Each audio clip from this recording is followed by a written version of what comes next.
তোমার রব কি বলে জানো? তুমি যাকে আমার চাইতে বেশি ভালোবাসবে, আমি তাকেই তোমার কাছ থেকে দূরে নিয়ে যাব আর তোমাকে বড্ড একা করে রাখবো।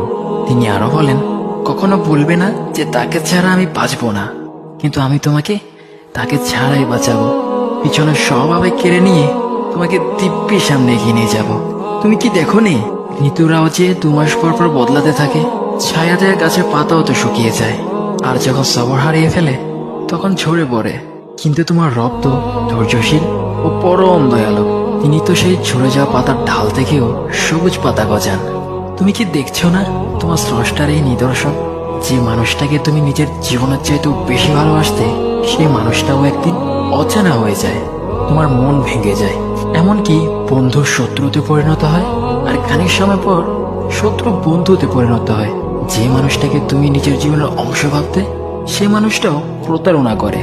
বুঝি না, এত কিছু হওয়ার পরেও তুমি তোমার রবকে বাদ দিয়ে সেই মানুষগুলোর উপরই ভরসা করো, যারা তোমাকে প্রতিনিয়ত কষ্ট দিয়েছে।